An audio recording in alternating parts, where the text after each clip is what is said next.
하나님께 영광 돌리셨습니다. 감사합니다. 오늘은 이제 어린이 주일입니다. 이 어린이 주일은 성경이나 혹은 기독교 교회의 전통에 따른 절기는 아닙니다.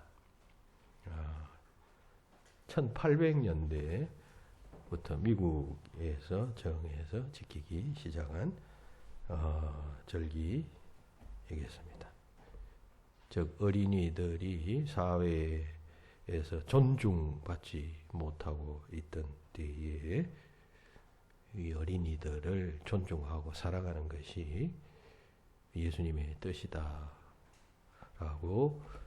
교회에서 판단하여 그렇게 하도록 하기 위해서 시작된 기념주일이겠습니다. 자, 이러한 이제 어린이 주일에 우리는 지금 성인 예배를 드리고 있는데, 이제 오늘 읽은 이 본문 말씀을 통해서 부모된 자가 이 어린이 혹은 자녀된 자들을 어떻게 사랑하는 것이 옳은가 라는 이제 그런 질문에 대한 대답을 찾아보고 또 상고해 보고자 합니다. 세상에 자녀를 사랑하지 않는 부모는 아마 한 사람도 없을 것입니다. 그런데 사랑하는 방법을 잘 몰라서 제대로 사랑하지 못하는 부모들은 생각보다 아주 많습니다. 오늘 우리가 읽은 이 본문 말씀은 이제 하나님을 비유한 그러한 말씀, 하나님 사랑을 비유한 그런 말씀이지만은 1차적으로 그냥 그 비유적 의미는 차후로 생각하고 본문에서 드러난 어떤 이야기를 그대로 우리가 받아들인다면 부모가 자녀에 대해서는 어떻게 해야 하고 또 자녀는 또 부모에게 대해서 어떻게 해야 하는가 하는 문제에 대한 영감을 불러일으키게 됩니다.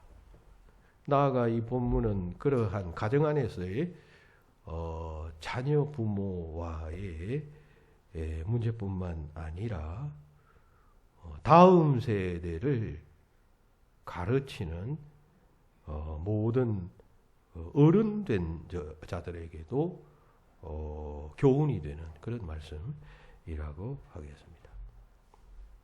특별히 이 이야기는 성경 속에 들어와 있으니까 기독교 공동체, 다시 말해서 교회 안에서 자라나는 그 어린 세대들, 미숙한 세대들에 대해서 어른된 자들이 어떻게 해야 하는가라고 하는 문제에 대해서 아주 귀한 영감을 주고 있다는 말씀입니다.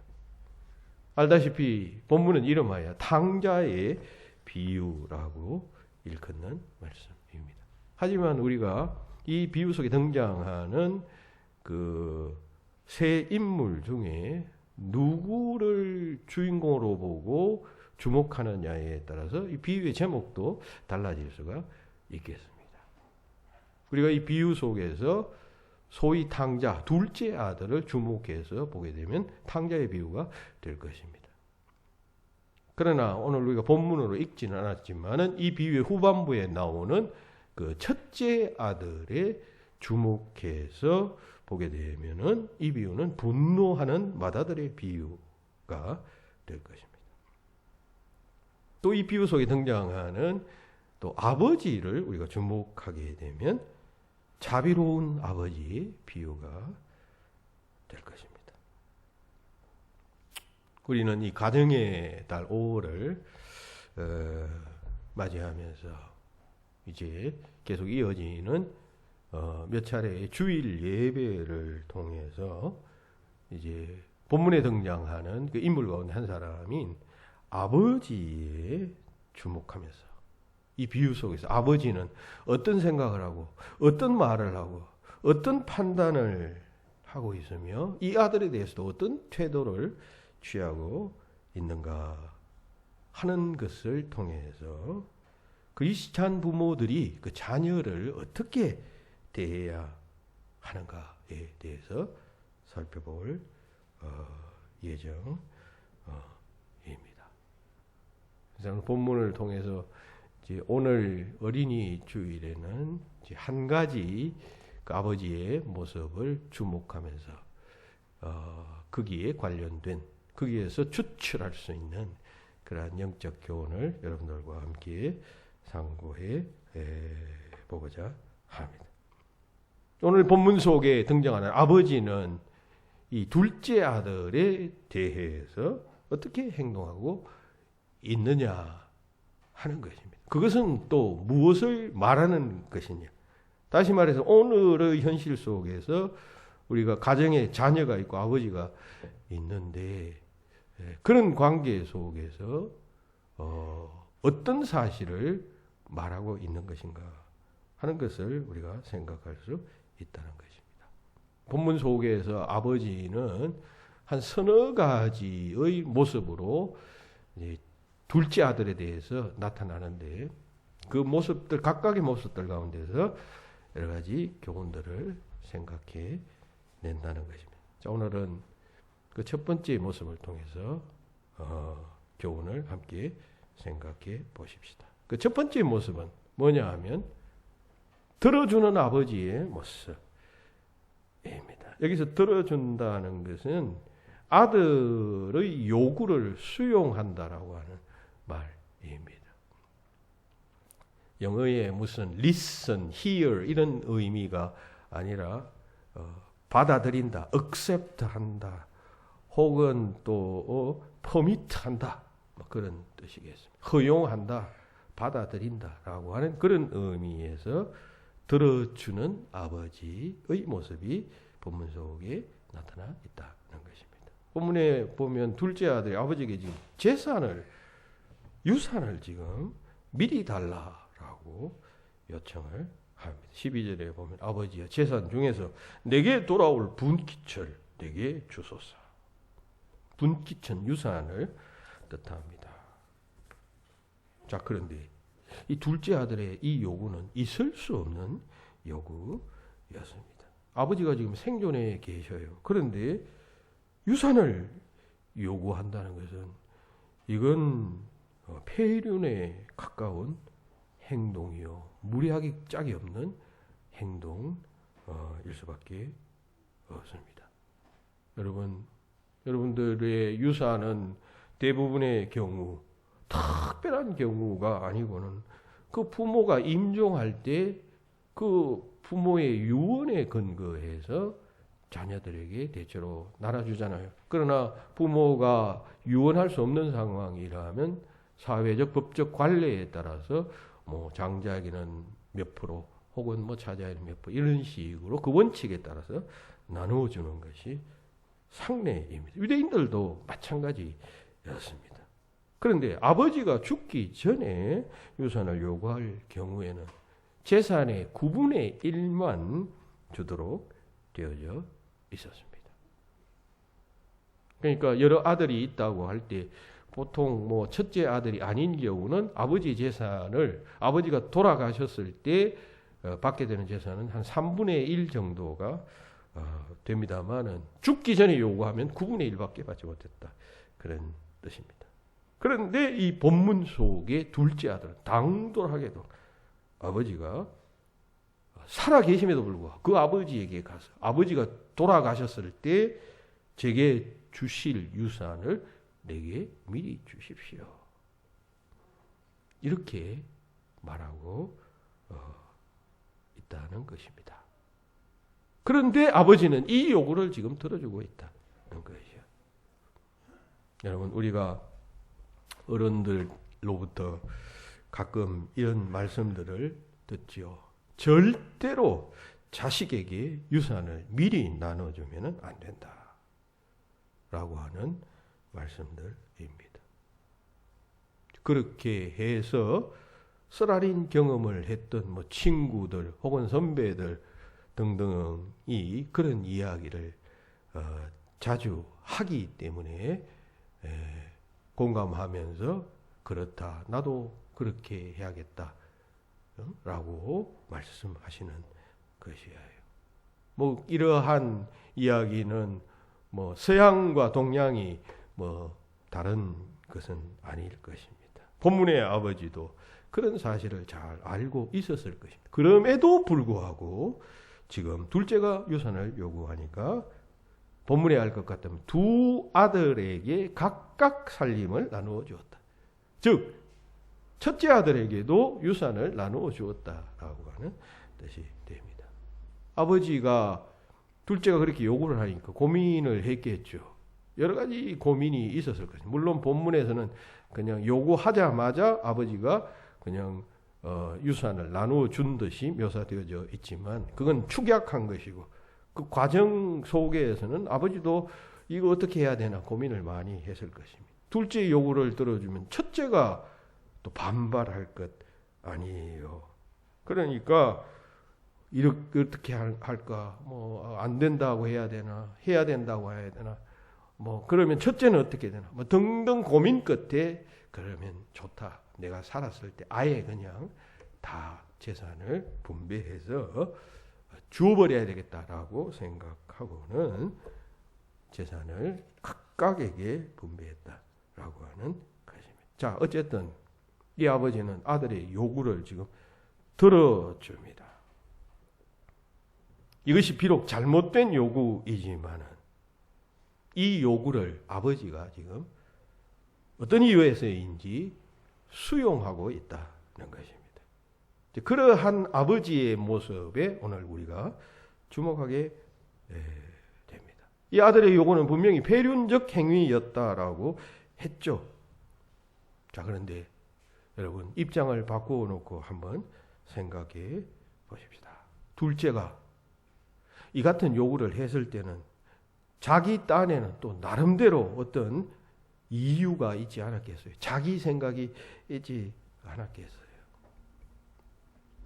요즘 가정에 이 반항기에 접어든 10대 혹은 또 20대 자녀들이 부모에 대해서 아버지나 어머니에 대해서 저항감을 가지고 불만을 표현하고 막 이렇게 대드는 그런 경우들이 있지 않습니까? 그것을 우리가 반항기라고 하죠. 심리적으로는.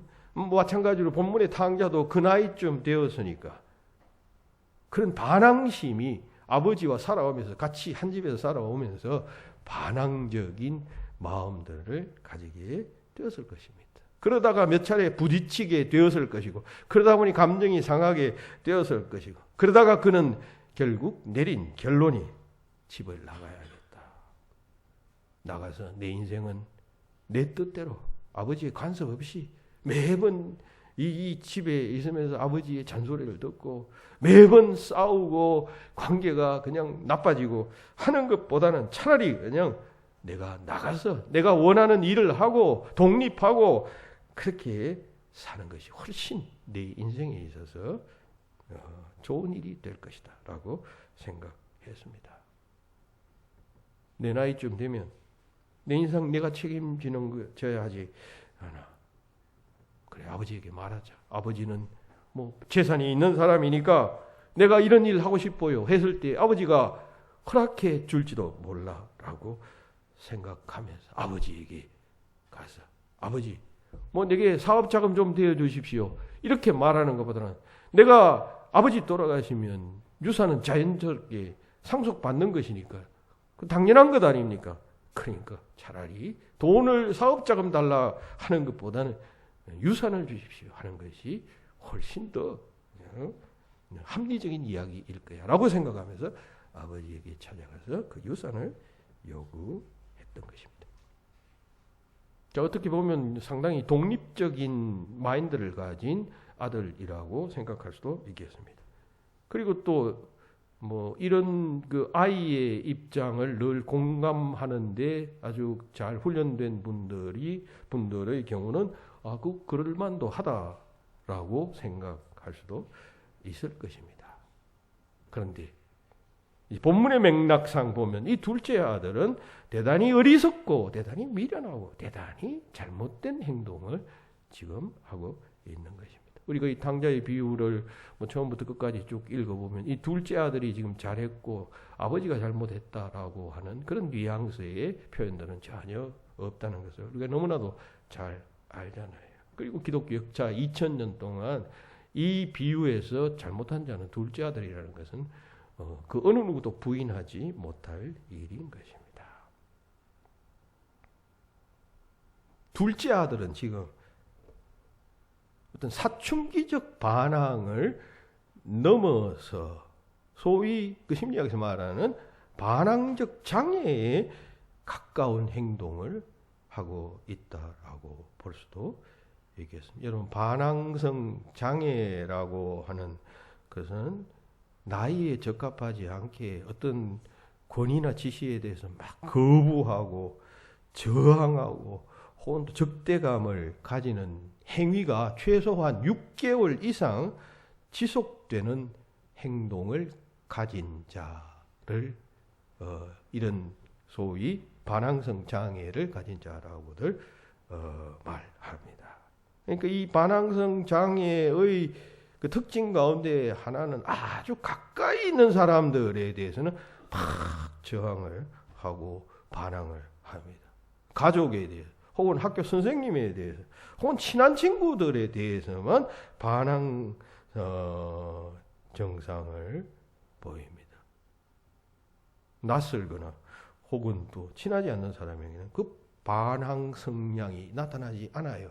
그러니까 이 본문 속의 둘째 아들이 이러한 반항성 장애자였다라고 보는 것은 지금 이 이야기 속에 이 둘째가 아버지 유산을 받아가지고 먼 나라로 떠나잖아요. 거기서 막 허랑방탕하면 생활을 하게 되었다라고 말했잖아요. 여러분, 허랑방탕했다는 것은 돈을 막 물쓰듯이 쓰고 사람들에게 그냥 인심 쓰고 했다는 그런 이야기 아니겠어요. 그러니까 이 둘째는 다른 사람에 대해서는 잘 대해 주었다라고 하는 이야기입니다. 또 15절에 보면 이 탕자가 돈을 다 사용하고 난 뒤에 빈털터리가 되었을 때 그 나라에서 알게 된 어떤 사람의 집에 돼지 치는 일을 하는 일꾼으로 소위 취직이 되었다 그럴까요? 그래서 겨우 이제 연명하는 상태가 되었는데 그 사람의 일꾼이 되었다면 그 사람에게 철저하게 순종해야 하잖아요. 순종했다라고 하는 의미가 될 것입니다.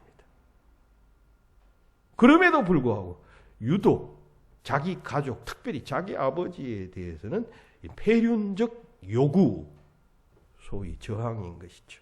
반항을 하고 있는 것을 보면 반항적 장애자로 볼 수 있다라고 하는 그런 이야기인 것입니다. 그런데 여러분, 왜 이 반항성 장애 현상이 생겨나게 될까요? 의학이나 현대 심리학에서는 이렇게 말합니다. 왜 어떤 사람이 반항성 장애자가 되느냐 할 때에 부모가 아이에 대해서 무심하거나 혹은 아이가 똑같은 행동을 하는데 부모가 어떨 때는 그냥 야단을 치고 어떨 때는 그냥 방치하고 이렇게 일관성 없이 양육하게 되면 그런 질병의 발병 위험이 높아진다라고 하는 것입니다. 반항성 장애자는 어떻게 생겨나느냐 하면 부모가 자녀를 교육하는데 부모가 자기 기분 좋을 때는 그래 이런 일 해 무슨 일을 해도 그래 괜찮아 그런 것은 그럴 수 있어 이렇게 하는데 어떤 때는 또 그냥 아주 엄격한 잣대를 들이대면서 그렇게 하면 안 돼 이렇게 하니까 아이가 그 행동에 대해서 이게 옳은 일인지 나쁜 일인지를 알지 못하게 되는 것이죠. 그래서 이런 저항적인 인간이 된다는 것입니다. 자, 길게 이야기했는데, 본문 속에 이 아버지가 지금 아들의 이 같은 요구를 지금 들어주었다라고 했잖아요. 어떻게 보면 황당한 요구이고, 어떻게 보면 폐륜적 요구인데, 아버지가 이 요구를 들어주었다라고 하는 것은, 아들이 그런 요구를 할 때 아마 이 아버지는 이런 생각을 했을 수가 있었을 것입니다. 성숙한 아버지였다면 틀림없이 그런 생각을 가지게 되었을 것이죠. 아, 내가 이 둘째 아들을 잘못 양육했구나. 내가 이 둘째 아들에 대해서 너무 무관심했었구나.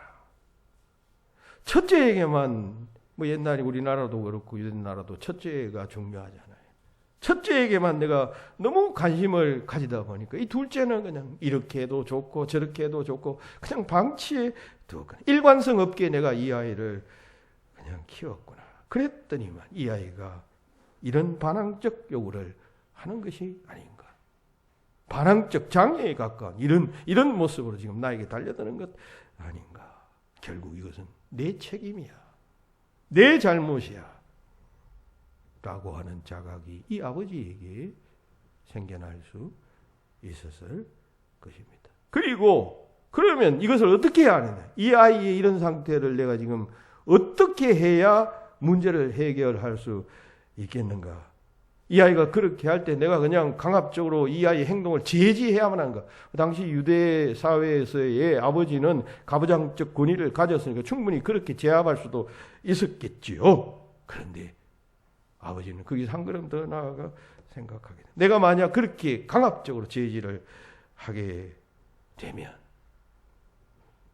그 다음에 아버지와 이 아들과의 관계는 그야말로 영원히 단절될 수가 있어. 그렇게 되면 이 아이는 그냥 다시 회복 불가능한 그런 아이가 될 수도 있을 것이에요.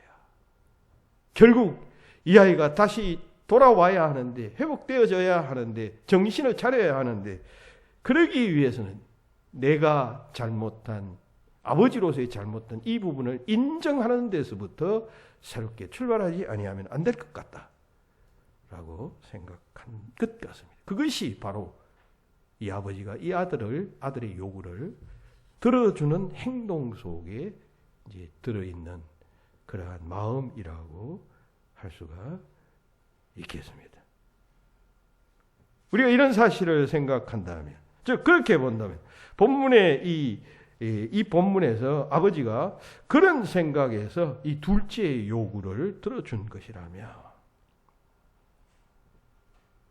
부모의 잘못된 교육의 결과는 매우 심각하다라고 하는 교훈을 우리에게 던지는 것입니다. 그렇잖아요.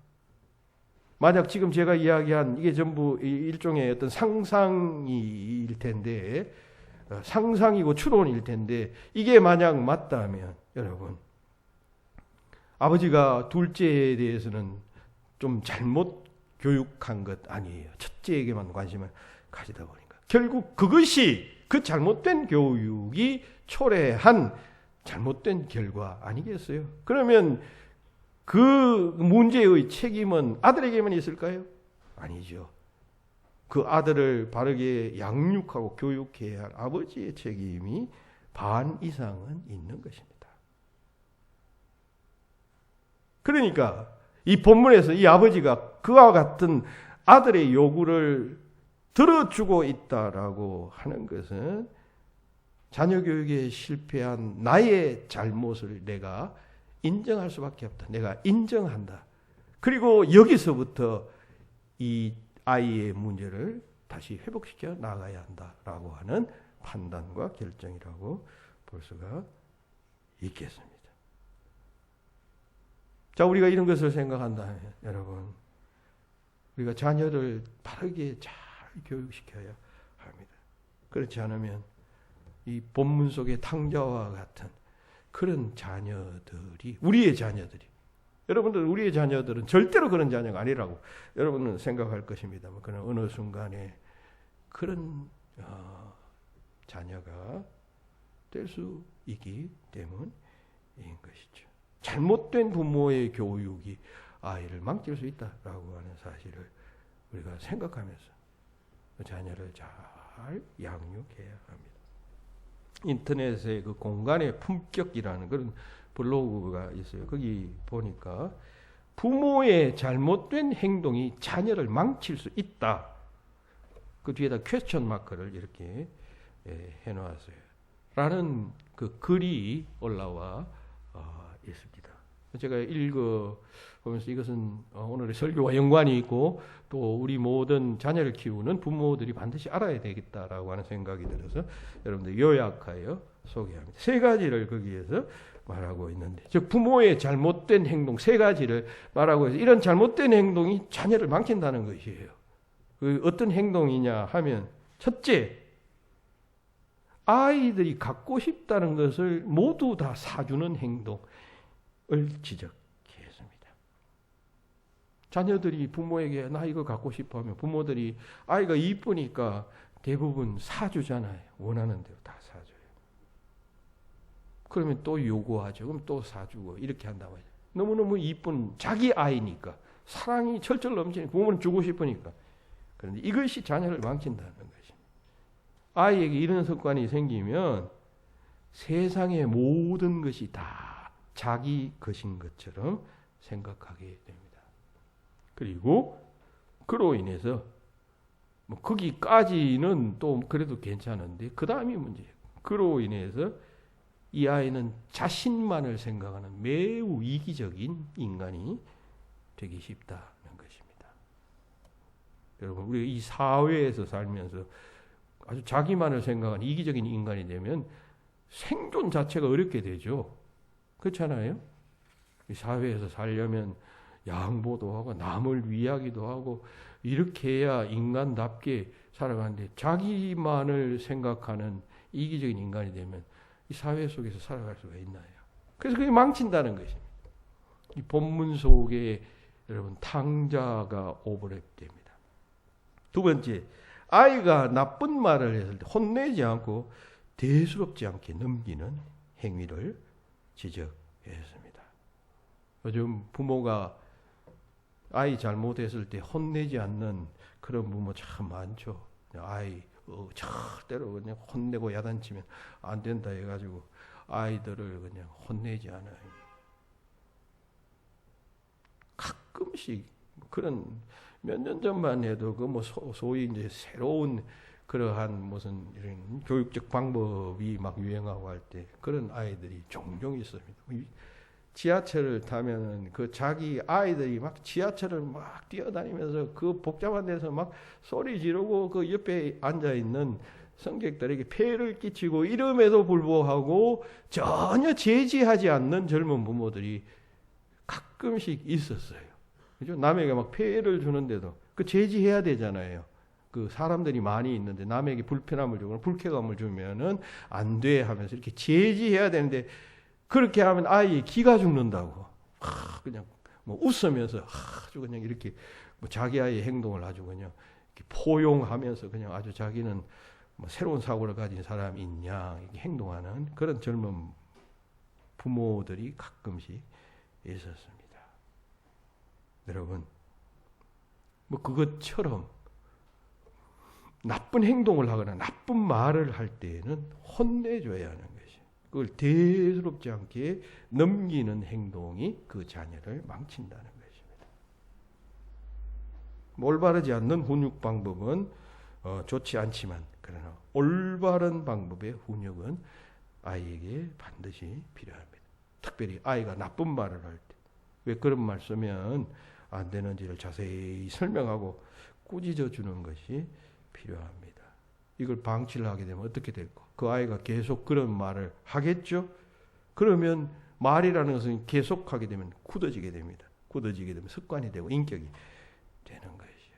그 망친다는 것입니다. 셋째, 아이들이 집에서 어질러 놓은 것을 부모가 대신 치워주는 행동을 지적했습니다. 아이들은 뭘 놀 때 막 어지러 놓고 이렇게 놀기를 좋아하지요. 그런데 그걸 늘 부모들이 다 치워줘요. 그러면 이 아이들은 자신들이 할 일을 다른 사람에게 미루어 버리는 책임감 없는 어른으로 성장할 가능성이 매우 높다라고 그렇게 말하고 있어요. 그러니까 어느 정도 대화가 되는 아이라면, 물 완전 어린아이일 경우에는 부모가 이렇게 해줘야 되겠죠. 그런데 알아들을 나이고 대화가 가능한 아이라면 자신이 펼쳐놓은 일에 대해서는 자기가 정리하도록 지도해야 나중에 성인이 되어서도 책임감 있는 어른이 될 수 있다는 것입니다. 교회에서도 보면 뭘 이렇게 일을 저질러 놓고 뒷마무리를 못하는 모습들을 가끔씩 봅니다. 비근한 예를 하나 들면 무슨 뭐 최근 일은 아니고 옛날 일이라고 치십시다. 뭐 크리스마스 장식을 하고 나면 장식을 하려면 장식품들을 다 끄집어내 가지고 해야 되잖아요. 보관해 놨던 거. 그러면 다 장식을 하고 이제 크리스마스 끝나잖아요. 그러면 그걸 원 위치 시켜놔야 되는데 그걸 그냥 뭐 중간에 그냥 이렇게 그냥 대충 이렇게 해놔 버려요. 그러면 누군가가 또 그걸 가지고 또 원위치를 시켜야 하게 되는 것이죠.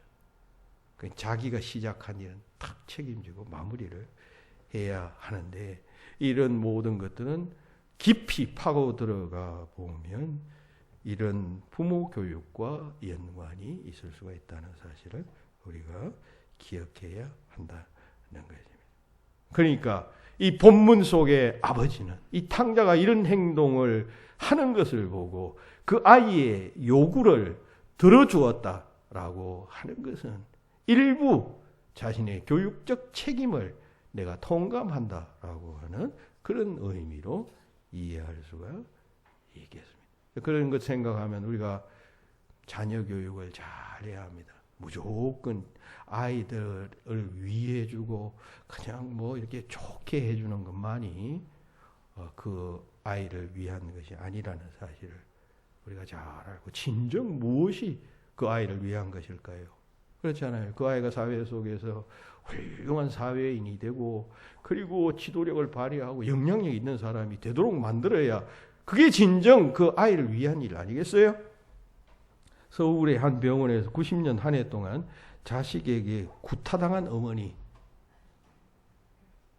18명을 대상으로 분석한 결과를 학계에다가 보고했습니다. 그 보고에 따르면 부모를 때린 자녀의 대부분은 중상류층 부모들의 과보호를 받으면서 자라난 아이들이라고 합니다. 그리고 이 자녀들 가운데에 자신들의 어머니 구타 행위가 정당하다라고 생각하는 아이가 7명이나 되었다고 합니다. 왜 이렇게 될까요? 그 돈 많은 사람들이, 부유한 부모들이 자식을 위해서 그냥 이렇게 막 옹냐옹냐 하면서 막 키워주고 그냥 물질적으로 투자를 하고 막 이렇게 해주었더니만은 이런 버릇없는 아이들이 생겨났다. 그런 이야기인 거예요. 결국 그러한 교육이 아이들을 병들게 했다라고 하는 결론에 이르게 한 그러한 보고이었습니다. 그러한 교육, 결국 본문의 탕자와 같은 자녀를 만든다는 사실을 우리가 기억해야 합니다. 적절한 칭찬과 함께 잘못했을 때는 질책을 가르쳐야 합니다. 그래야 좋은 귀한 자녀로 성장할 수가 있겠습니다. 한 해에 또 다른 이야기인데 한 해에 8천만 달러를 벌어들이는 독일의 그 카 레이서인 미하엘 슈마허라고 하는 유명한 이 경기용 자동차 운전사가 있습니다. 그러니까 이 사람은 뭐 늘 우승을 하니까 어마어마한 광고비하고 돈을 그만큼 벌었다는 것입니다. 이 사람에게는 8살짜리 아이와 6살짜리 두 자녀가 있었는데 매주 2유로의 용돈을 준답니다. 우리 돈으로 치면 유로는 뭐 1,000원인가 1,200원 정도 되잖아요. 그러니까 한 2,500원, 2,600원 정도의 돈을 일주일 용돈으로 그들에게 주었다는 것입니다. 그 부자가 그렇게 아주 짜게 자기 자식에게 용돈을 준다는 것이에요. 1년에 800억을 버는 사람이 자식에게 일주일에 2,600원씩 용돈을 착착 그렇게 준다는 것입니다. 교육적으로 그렇게 주는 것이죠. 여러분, 돈을 많이 준다고 그 아이를 잘 교육시키는 게 절대로 아니에요. 그 아이에 맞는 돈을 주는 것이 교육적인 것이에요. 그러면 이 사람이 평소에 모든 일에서 다 그렇게 째째한 사람이었는가 하면 그것도 아니에요. 지난번 쓰나미가 났을 때 이 사람이 얼마를 기부했냐면 100억 원을 기부를 했어요. 100억 원을. 자녀 교육을 위해서는 이렇게 철저히 절제하면서 교육적으로 행동했다는 것입니다. 여러분, 제가 대학 다닐 때 그 주일학교 교사를 했는데요. 저를 유난히 따르던 그런 그 아이 하나가 있었어요. 그때 초등학교 6학년짜리였는데 집이 가까이 있었기 때문에 늘 교회 갈 때, 교회 가는 거리가 한 20분 정도 걸어가면 그 정도 되었는데 늘 같이 가곤 했어요. 저를 좋아했기 때문에 늘 우리 집을 찾아와서 선생님 같이 가자고 이제 그렇게 해서 가곤 했었는데 대단히 반듯한 아이였습니다. 근데 이 아이가 고등학생이지, 초등학교 졸업하고 중학생인데 고등학교 될 것 아니에요. 고등학생이 되었을 때 깜짝 놀란 것이 있었습니다. 이분의 어머니는 누군지 잘 알았어요. 교회에 나오시고 또 뭐 그 간호사여서 그 큰 병원에, 대구 동산병원의 간호부장인가 그랬어요. 그래서 그러려니 그 어머니는 알았는데 그 아버지는 잘 몰랐어요. 그런데 알고 보니까 이 아버지가 대구에서는 유명한 그 중소기업의 사장, 소위 대표였어요. 돈을 많이 버는 사람이었어요. 놀라운 것은 이 아이가 그 부모로부터 용돈을 받는데 지금의 돈으로 환산하면 한 이틀인가 3일에 1,000원 정도 이렇게 받는다고 해요. 딱딱 그렇게 어머니가 그렇게 딱 준다는 것이. 여러분, 이틀에 1,000원 정도 받아서 여러분 뭐 하겠어요? 여러분 지하철 하나 타도 한 번 타도 뭐 1,000원 이상인데. 그렇게 받는다는 이야기를 스스럼 없이 이야기를 해요. 뭐 그렇다고 막 크게 불만을 가진 것도 아니었어요. 그러니까 부모가 용돈을 아주 잘 절제해서 이렇게 주는 것이죠. 이 아이가 지금 어떻게 되었을까요? 교수가 되었어요. 한국교원대 교수가 되었어요. 고려대학교를 입학해서 한국교원대 교수가 됐는데 저희 어머니와 뭐 아버지 돌아가셨을 때 그때 그 문상을 와서 그때 만나보고 반갑다고 인사를 하고 했었습니다. 시간이 많이 갔지만 또 다른 이야기 하나 할까요? 제가 다니던 그 주일학교에 역시 그 아까 지금 이야기한 이 아이의 그 같은 또래의 아이였는데 역시 제자였고 또 후배였습니다. 늘 이 친구는 테니스를 잘 쳤어요. 어린 때부터 테니스를 배워. 그래서 그 사택지 안에 테니스 코트가 있는데 늘 같이 이제 테니스 하던 그런 친구였어요. 그 운동을 하고는 늘 그 집이 그 사택 안에 병원 안에 있었으니까 뭐 가서 그냥 같이 놀기도 하고 그랬습니다. 그 아버지는 의사였고 또 나중에 그 의과대학 학장까지 했습니다. 그 어머니는 또 그 약사였어요. 그러니까 뭐 그냥 그 당시에 의사는 돈을 많이 벌었잖아요. 부족한 것이 없고 뭐 그런 사람이었어요. 그런데 그 집에 놀러 가서 제가 깜짝 놀란 것이 하나 있었어요. 그 생활 습관이었는데 그 부모가 그 아이에게 가르친 생활 습관이에요. 좀 지저분한 이야기인데 들어주십시오. 화장실에 소변을 보고는 물을 내리지 않는 것이에요. 그러니까 그 지린내가 날 것 아니에요. 그 다음 사용하는 사람이 뭐 자기들끼리 있을 때는 모르겠지만 친구들이 놀러 오고 가니까 뭐 지린내가 날 것 아니에요. 그래서 왜 물을 내리지 않느냐라고 이상해서 물었더니만은 자기는 소변을 한 번 보고 물을 내리지 않는다는 거예요. 자기 가족들은. 왜냐하면 그 소변 한 번 보고 물을 내리면 너무 많은 물이 소비되기 때문에 2번, 3번 소변 보고 난 다음에 한 번 그 변기통에 있는 물을, 고인 물을 내려서 보낸다는 것이에요. 그만큼 물을 아낀다는 것이죠. 깜짝 놀라죠. 집안 식구들이 다 그렇게 한다는 것이죠. 근검 절약을 가르친 것이죠. 아주 그냥 생활 속에서 가르친 것이죠. 그리고 가르치니까 습관이 그렇게 몸에 배인 것입니다. 부모가 어떻게 가르치느냐에 따라서 자녀는 가르친 대로 가는 것입니다. 잘 가르쳐야 합니다. 우리의 자녀들을 잘 가르쳐야 합니다.